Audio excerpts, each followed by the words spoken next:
Okay, today what we'll do is, let's start out by seeing if you folks have any questions about the material we covered in the last session or two. Anybody stuck on a homework problem, relatively recent homework problem? Don't be shy just because we're recording the class. Anybody stuck anywhere? Judging by these homework quiz grades, and I'm looking in my computer grade book, it looks like some people are getting stuck in different places. So, and some people haven't taken those homework quizzes for some reason, and I don't know why. Also, several of you did take that 20-point quiz yesterday, and I thought it was going to be like a 30-minute kind of a thing, but some people were in there over an hour. It's wasn't intended to be that way, but I guess people are just trying to be real careful with it. There's, I think, 15 questions, total 20 points, and make sure you get in there and take that before class. It has to be done by 10 a.m. tomorrow morning before we have class. Just as an aside, we're going to meet tomorrow for the 2-hour session in room 257 over in the math building. Okay. No questions on that material? Okay, let me see you folks move your hand through the air as if you were going to draw one of the elementary functions. And I'm going to tell you what it is. I want to see your hands move through the air. Okay. I want to, well, hold it. I'm going to tell you which function. I see hands going all over the place. Okay, so let's see you move your hands through an absolute value function. Do it several times. Absolute value function. Whoa. Okay, it should look like a V, right? A letter V. Absolute value function. Okay, how about a squaring function? A squaring function. Move your hand through the air in a squaring function. X squared.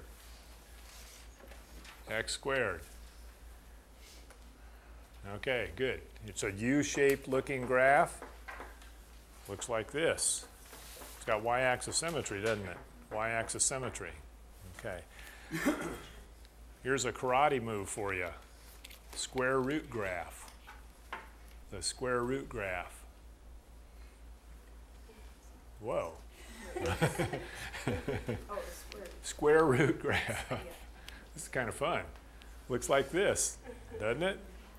So, wah! So, okay, it looks like that, okay? Got it? Okay, that's a square root graph. Ah, here's a good one. How about the cubic function, x cubed?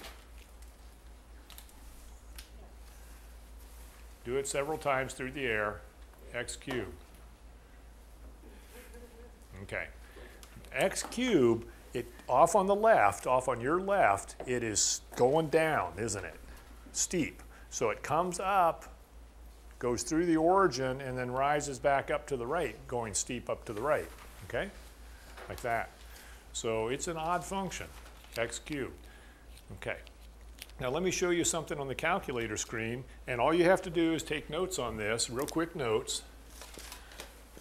y1 equals x, y2 equals x cubed, y3 equals x to the 5th, and then jot down the 6 viewing window numbers, which I think, I'll pop this up on this calculator and I'll put it on the board. Here are the 3 functions that you see up there on the screen. Here they are in the calculator.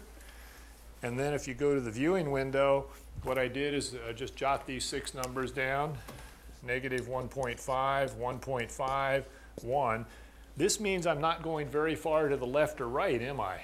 Not very far to the left or right on your sketching. And vertically, what did I have? Negative 2 to 1. And so we have a viewing window then that's symmetric. So the axes lay in here. And so now, let's go to the calculator screen. Here are the window numbers. And let's hit graph. Now watch this. Whoops, I want to actually do it over again here so you'll see it happen. And I want to show you something with the calculator. Watch the way it's generating these graphs. All 3 of them, and I've just paused it by hitting the enter key, all 3 of them are coming across the screen from left to right, and it's doing all 3 graphs at the same time. Let me kill the execution and show you in the mode, this is in the mode screen, here's the way I do most of the graphing, right here in simultaneous mode. That way it will draw however many functions I want to draw all at the same time coming from left to right. So back to graph, here we go. Let's go through the origin and come out the other side. And there they are. Okay, now, let me ask you a question, looking at the screen. What are the coordinates of this point right here? Everybody agree? 1, 1? Right? That's 1, 1. And so, now there's 3 functions that are here, right? Y equals x, y equals x cubed, and x to the 5th. Which one is this one? Did people agree with what he said? X to the 5th? Based on what we talked about yesterday? That's x to the 5th. Where is x to the 5th in here? Is it this one? No. This one? No. This one? Yes. Okay. So x to the 5th, the higher the degree of the polynomial, the steeper it is if you're outside of 1 here, larger than 1 on your domain. So here's your linear function x, here's your x cubed, and here's your x to the 5th. And then you can see all 3 of these graphs have origin symmetry. In other words, they reflect themselves through the origin. And the way we could check that is we could turn the graphs around the y-axis and then compare that with turning them upside down. So if we turn these upside down, they would be the same as if we turned them around the y-axis. Okay. So I just wanted to show you that the calculator is capable of drawing a nice little set like that for you.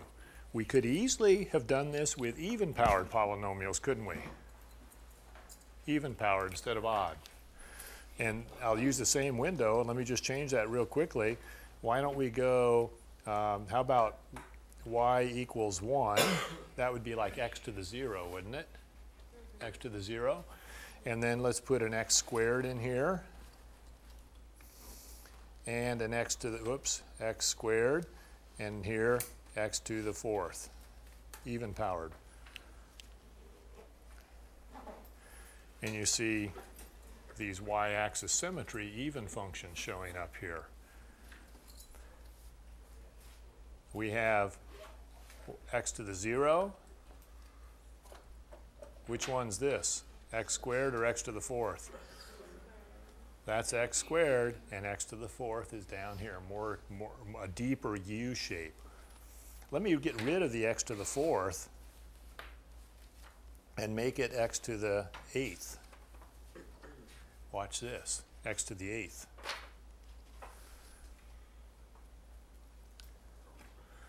Look at this. This is x to the 8th, folks, and compared to x squared. Really comes down like a real deep U. Okay. Any questions? Okay. So we're going to do probably one of the most exciting parts of this course today, and it's also probably maybe the most challenging for you. It's not hard once you get it, but trying to get it is a little bit of a challenge for most people. These are called linear transformations. We're going to take those elementary functions, those things we were just waving our hands through the air doing a few minutes ago, and what we're going to do is we're going to do the following. We want to see how to take those elementary functions, that library of functions, and we want to learn how to distort those shapes. Imagine grabbing a parabola and stretching it, making it tall and skinny. Stretching it vertically and making it tall and skinny. Okay? Maybe we might want to take something like the square root graph and squeeze it in. Instead of it going like this, we might want it, if we squeeze it in like an accordion, we might want it to go up real fast and climb real high, but still have that same character. So we'd be horizontally squeezing it. Okay, so we can squeeze and stretch the graphs, either vertically, squeeze or stretch, or horizontally, distort them. Okay, we also want to learn how to do the mathematics associated with reflecting the graphs. And we want to be able to take a graph and turn it around the y-axis. How do you turn it around the y-axis? Any function that you might have. How do you turn a graph upside down? So if this is your x-axis, how do you take a graph that's up here and move it down there? Just take a graph and rotate it, reflect it, roll it over the x-axis. And then finally, we want to learn how to shift a graph either up or down or left or right. And we've actually done a little bit of this with what kind of graph early in the course? A circle. Yeah, we took a circle, and didn't we take that thing and slide it left or right and move it up and down to a new center location? Yeah. Okay, so we've actually learned a little bit of this already. So, I've been teaching this material for quite a while, and there's several ways this stuff can be presented. So, you'll probably hear me present this in more than one way in the next week or two. Because sometimes there's, as a matter of fact, in mathematics, you can always do things more than one way. There's not one path to get to the answer. There's always multiple paths.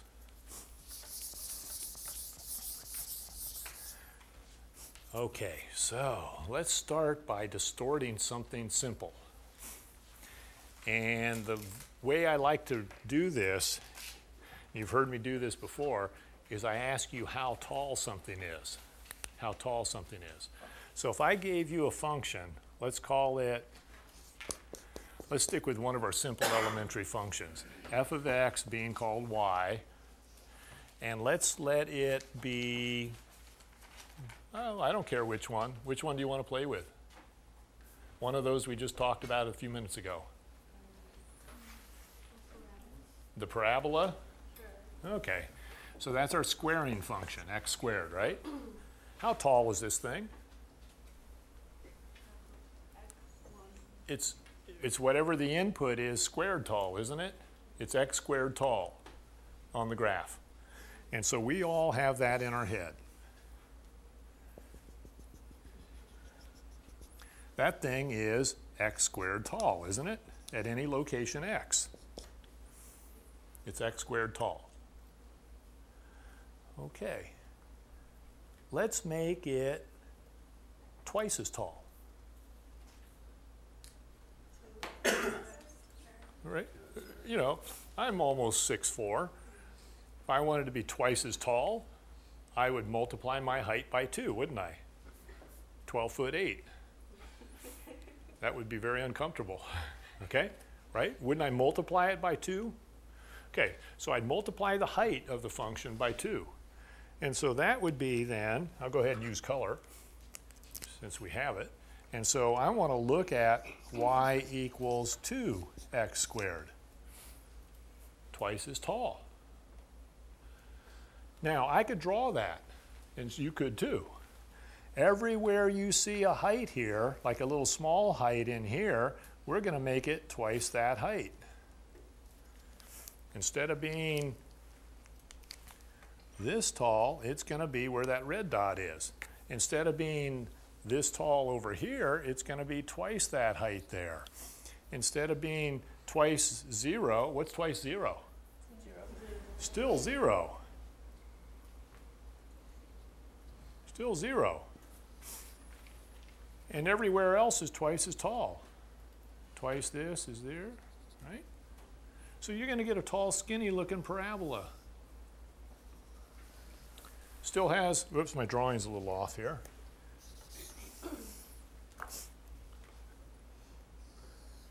It's going to be twice as tall everywhere. Twice as tall is what it originally was. Easy. Easy. Okay. If we wanted to make it a quarter as tall, 1/4 as tall. So this is going to be twice as tall. So here's my little code I like to use. I've taken my elementary function and I've stretched it and made it twice as tall. If I want to make it 1/4 as tall, 1/4 the height, then I would expect to take the original heights, x squared, and multiply them by 1/4. This would be squeezed vertically.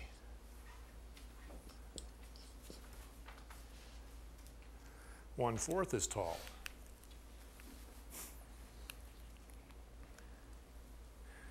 What if we picked one of the other elementary functions?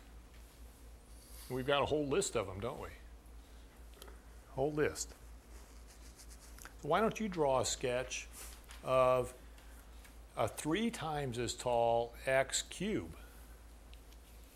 3 times as tall x cubed. Draw a sketch and put an equation next to it. 3 times as tall x cubed.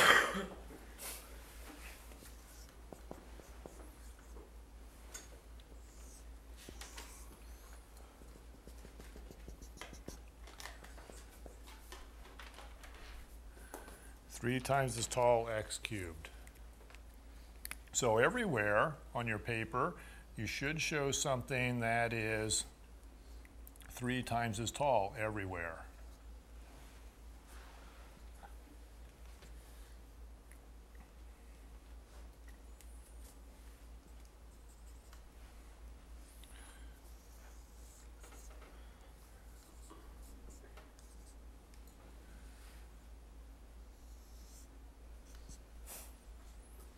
Still goes through the origin. Still goes through the origin.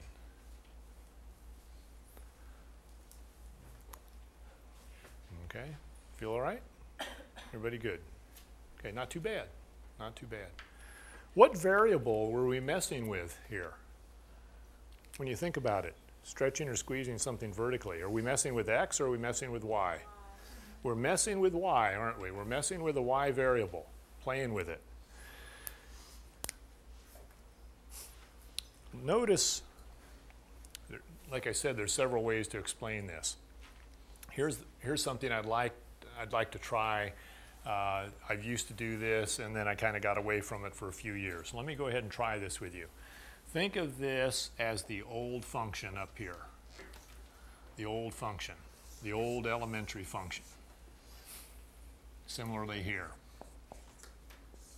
This is your old elementary function. Okay. What you're coming up with on these changes is something new. Something new.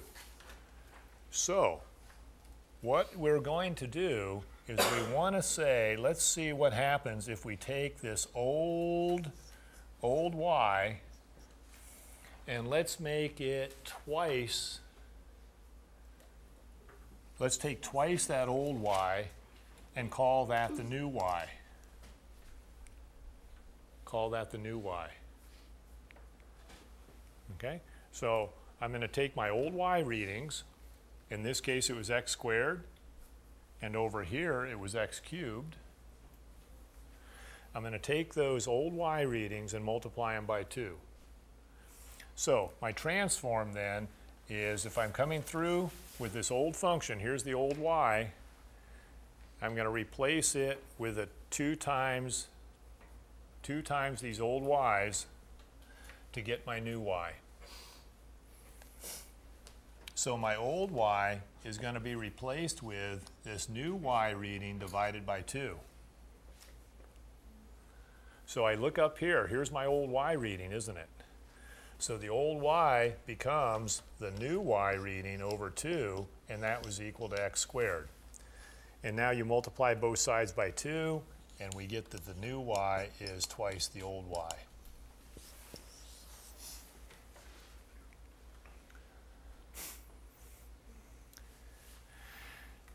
The original way I explained this is probably easier to you. The old thing was x squared tall. You multiply it by 2, you're going to make it twice as tall. Okay. All right. Let's talk about, so that's how we can vertically stretch something, vertically stretch it. Okay. Let's not worry about horizontally stretching or squeezing right now. We'll do that in a little while. Let me get in the camera here. Horizontally stretching or squeezing it. Okay, we'll do that later. It's actually more important in the next course after this, that horizontal stretch or squeeze. Okay. let's talk about the reflections. The reflections. If I was a gymnast and I had a horizontal bar up here, I could hang from it. I have no problem doing that. And then if I wanted to reflect myself across that bar, I could get up there and do a headstand or a handstand on it. Okay? I'm glad there's not the bar here. Okay, right? Turn myself upside down. Okay. What would I be doing to the y values? I'd be taking the opposites of the y values, wouldn't I? I'd be taking whatever y's were above the x-axis and then make them negative, and any y values that were originally negative, and I'd kick them up and make them positive, wouldn't I?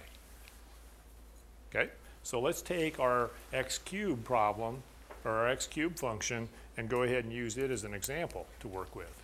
So here's our old y equals x cubed, old y and old x. And so what I want to do is turn this thing upside down. So I want to reflect it across the x-axis. This is my little symbolism I like to use for that. I want to turn it upside down. So what I'm going to do is I want to take my old y's and I want to take the opposite of those, don't I? The opposite of those old y's and call that my new y.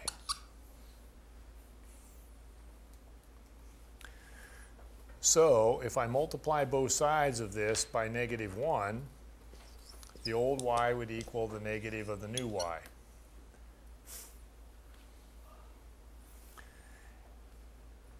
And I come up here, and I'm going to put subscripts on this old function up here, indicating old. The old y, the old x. And so what I'm going to do is I'm going to change my old y values. I'm going to take the negative of them, and I'm going to call that my new y. So my replacement then is going to be replacing the old y up above with the negative of the new y equals x cubed.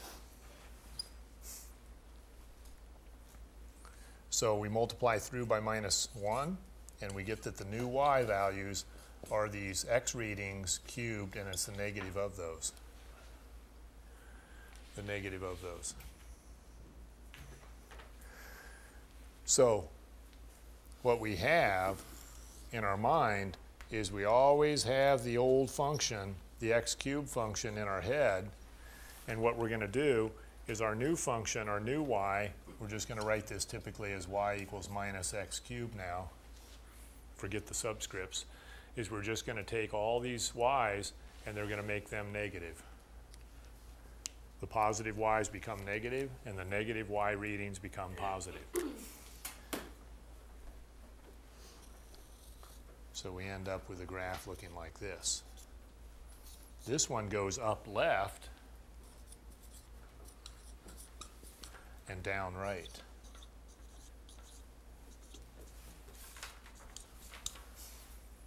And this is y equals minus x cubed. It's not too hard. Not too hard.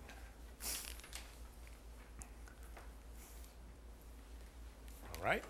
Feel good? Okay.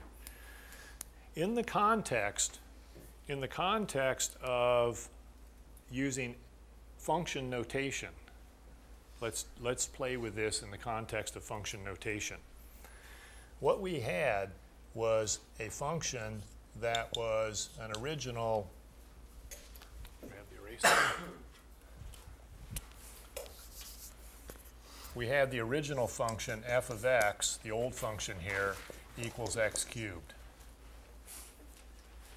And what were we doing to these old y's? We are taking the negative of the old y.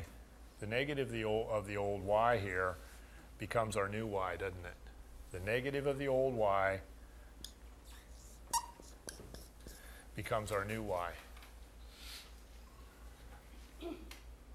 And I think you're probably more comfortable thinking of, oh, I'm just going to take the negative of the y readings. I'm just going to turn the graph upside down. So here's our new function. Okay? So f of x then becomes the negative of x cubed. Okay. And when you see this kind of notation, this means that you have taken a function and turned it upside down. You've taken an original function and turned it upside down. Negative of f of x. Turned it upside down. Okay. Let's stick with that same function for a second, and let's talk about turning it around the y-axis, instead. Okay. So this is going to be an upside down type of example we just did. And now we're going to do a around the y-axis. Around the y-axis. So we have our original function, x cubed. Right there, y equals x cubed. And what we want to do is take all of these x's and think of this as f of x equals x cubed. F of x equals x cubed, and this is some location x, and this thing has a height of x cubed. Now, what do I want to do to get it to reflect the other way? What do I want to do with these old x values? I want to take these old x values and take the negative of them, don't I? To get them to come over here. So what I have then is I want my new x values to be the negative of the old x values, the opposite of the old x values. So my replacement is that the old x, I move the negative over to the other side, and so my old x value is going to get replaced with the negative of the new x value. So I come into my function and I replace the input, the old x here, I replace the old x with the negative of my new x.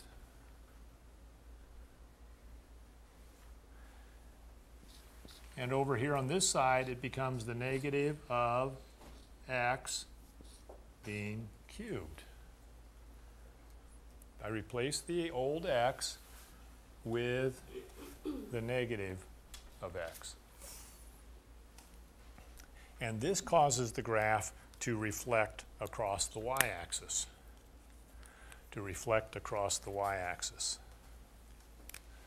And so we get the graph looking like this.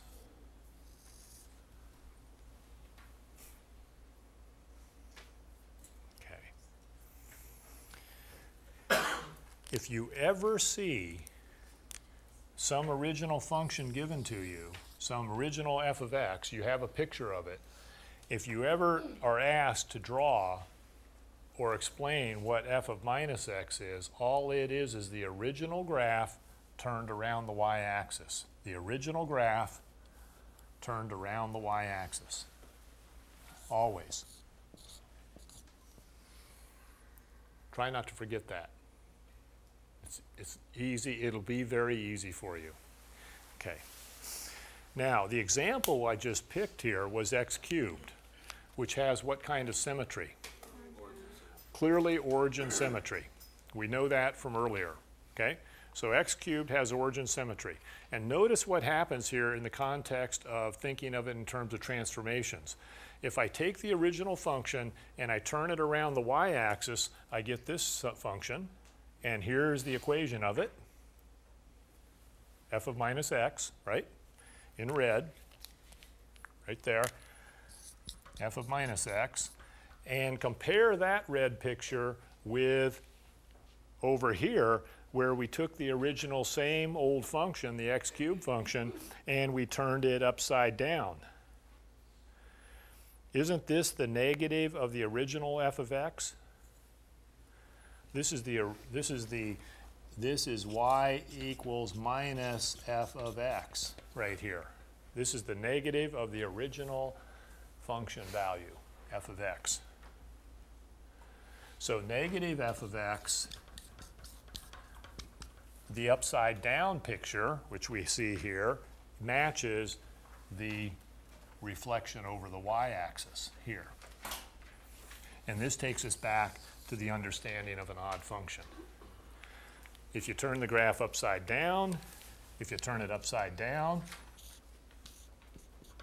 like that, it'll be the same as if you turn it around the y-axis. The red graphs are identical. That's a visual, graphical way of understanding origin symmetry. Okay. This is the hardest part.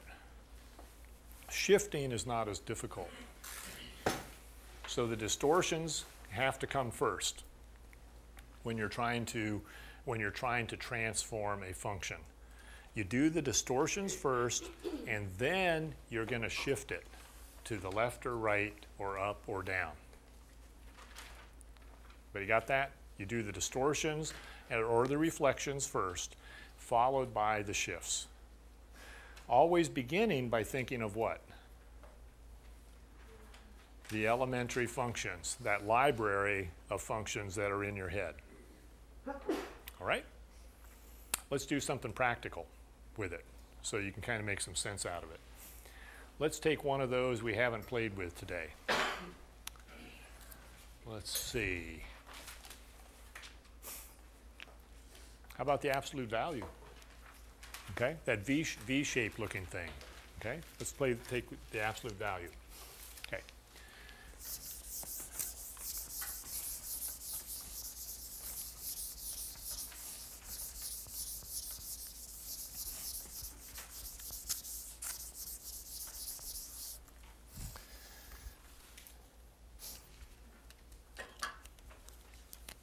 There we go. Y equals absolute value of x, elementary function. It's linear, isn't it? In its different parts of its domain. Looks like this here, comes through the origin, and then goes back up over there.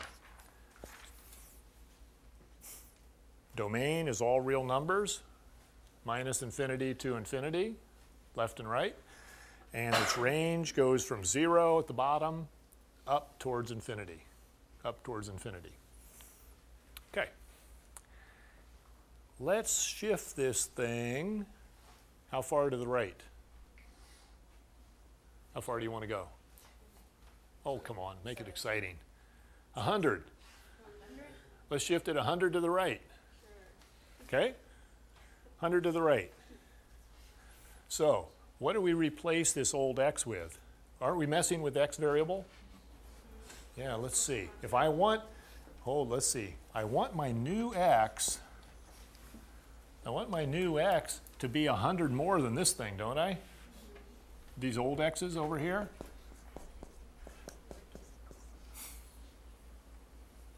I want my new x to be 100 more than my old x. So that means my old x reading here has to be treated with this new x symbol minus 100.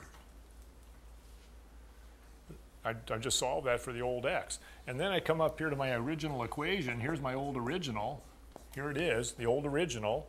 This is what I want to do to it, which is going to add 100.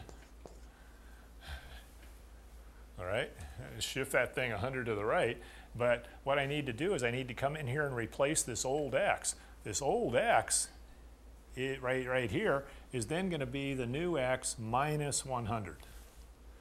So my equation then becomes y equals the absolute value of this new x minus 100.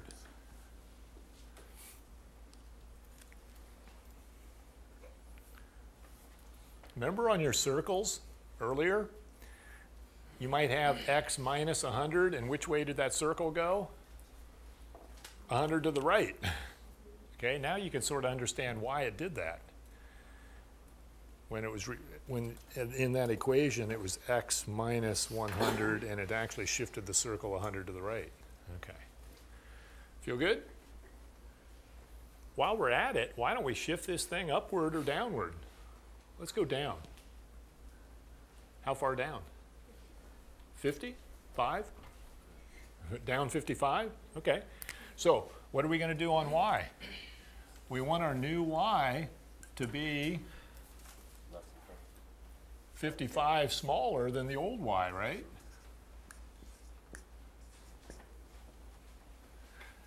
We want to take these old y readings off this picture back here, these old y readings, the heights here, and we want to take 55 off of those and shove them down, take them downward.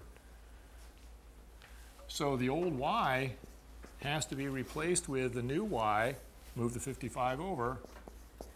So here's the original function, y equals absolute value of x.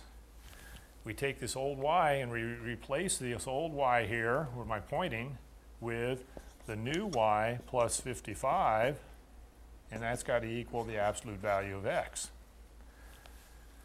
So the new y then is going to be equal to absolute value of x minus 55. And we just typically, we don't put the subscripts usually. We just write it that way. So the sketch of this one is going to be shifted over here to 100, comma 0 with the V-shaped thing. And this one down over here is going to be a picture that would go over, go down 55, and it'd be sitting down here looking like that. At 0 minus 55 for that point. If you can move the camera slightly down. Thank you. Okay. Feel good? Everybody? Let's put them together. Like we did with our circles, right? Didn't the circles have the center sitting somewhere with some non-zero x and y? Yeah, let's stick them together. So, with this in mind then, we're going to have this equation right here. We're going to be taking and coming into, here's how you do them at the same time. And you'll be able to do this real quickly without having to write all these steps down. You'll be able to do this very fast, very soon. You're going to take your old function, always have that in your head, and you're going to say, okay, I want this thing to go 100 to the right, so I'm going to come in here and I'm messing with the x variable. That should make sense to you. If you're doing something to the left or right on it, it's going to come in, it's going to cause it, you're going to be messing with the x variable inside there. So that's going to cause it to go 100 to the right. And then the y value, you're going to take these y values then, and you want these y values to be dropped by 55. So on the tail end here, you're going to put that 55. And the final picture of this one then is going to be 100 to the right and down 55. And so the graph sits over here. It doesn't make much sense until you label this point 100 minus 55. And there it sits.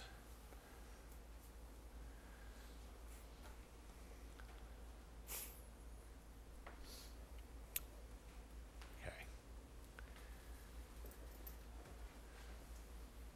Everybody still awake? All right. Let's try this.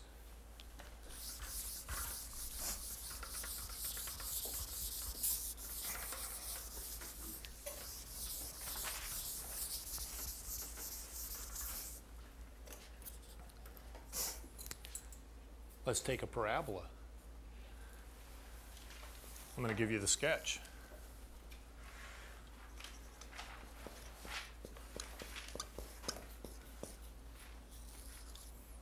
Its shape is just like x squared, just like x squared.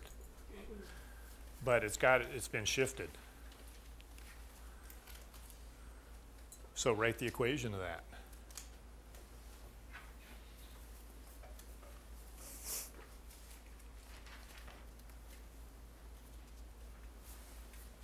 Write the equation of this picture. The shape is just like x squared, no distortion, no distortion.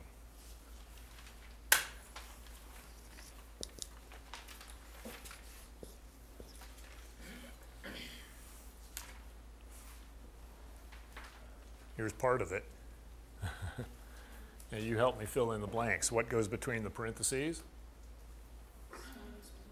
X minus 100. Causes it to shift right 100. Now we want it to go down 55, don't we? And so these are, think of these as y values of just the parabola sitting like this. This would be x minus 100 squared, that dotted graph right there. Okay? And you want to take that thing, you want to take those heights down 55, so all you do on the tail end here is drop 55 off. How many of you had it? Okay, good. You see, it doesn't matter what function it is, it could be any f of x. Yes? If this kind of problem were on a homework quiz, could we move the 55 over and have y plus 55? Yes, that would be mathematically correct. Matter of fact, what I like about what you just suggested, the rest of you may not like it, I call this, it's not in the textbooks, I call this transform form. If I wrote my own textbook, I'd be writing it this way. I'd call this transform form. Because compare this one to, imagine all the fancy stuff in there is gone. Isn't this fundamentally a y equals x squared function, your old function? And look what's happened. You've replaced this old y with this new y plus 55, and you've taken this x down here and replaced it with x minus 100. So you go from the old, always think of the old original, and do the replacement of the old y with this and the old x with this, and then drop it in and then solve for y. Okay? Now, for running this in your calculator, you can't leave it like this, can you? You have to move this 55 over to the other side to be able to treat this as a function, y equals. Y equals, okay? That's familiar territory. You should feel pretty good about that. Okay. Any questions? Any other questions? Okay.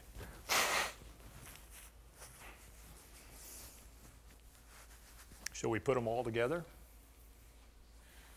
Stretch, squeeze, reflect it, and shift it? Yeah. This makes it exciting. Okay.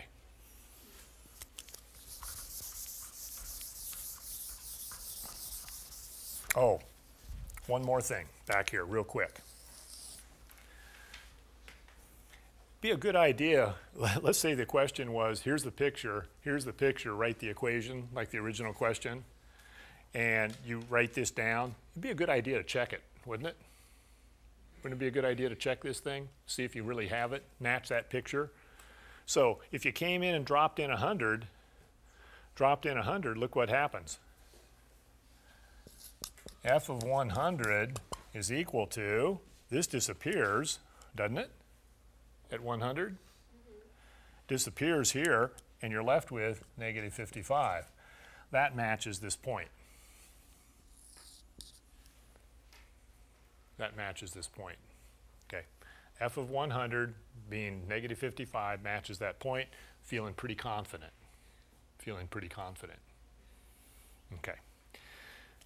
So let's take and do, oh, I've got something to, let's save for the next session, say Friday, to actually put them all together at the same time.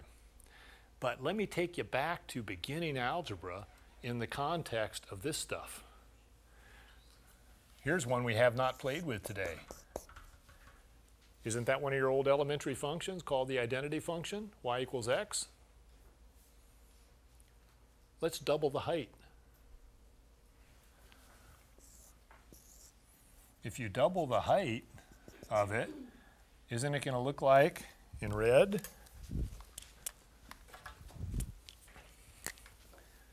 isn't it going to look like this? Right? Isn't that 2x? Twice as tall everywhere? Y equals 2x? Okay? Now, let's take that thing, let's keep that, and let's shift it 3 to the right. Okay? So what we did is we're making it twice as tall, and we want to shift it 3 to the right. So here's the transforms. You do the distortions first, so you double the height, make it 2x, and then you're going to come in and shift it 3 to the right. So what are we going to do to the old x's? Replace them with x minus 3, aren't we? We're going to replace them with x minus 3 to get the new, this is a new x. Okay? And so what we're going to do then is we're going to take y equals 2x. We're going to replace the x with x minus 3, and we get y equals twice the quantity x minus 3. Here's the identity function, y equals x, the original y equals x, that has been vertically stretched by a multiple of 2 and shifted to the right 3. And shifted to the right 3. And so this is y equals 2x minus 6. And when you draw that picture, folks, let me do it over here. 1, 2, 3 to the right. Here it is, sitting right there, with a y-intercept down here at y equals mx plus b, -6, and the x-intercept right here at 3, 0. If you put a 3 in here, you get 0 for y. Put a 3 in here, you get 0 for y. So here's the picture of that function with the slope doubled. The y values have been doubled, changing the slope, and then it's shifted 3 to the right.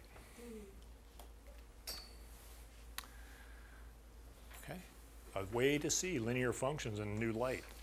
Okay. Any questions? Okay, tomorrow we're going to be in the math department, room 257, which is over on the balcony inside the atrium, room 257 tomorrow. So I'll see you tomorrow at 10. Make sure you bring your homework in a folder up through chapter 2.3, I think it was. Wasn't that last Friday's assignments? Through 2.3. So in a folder would be preferred. Fine? Okay. So we'll see you tomorrow.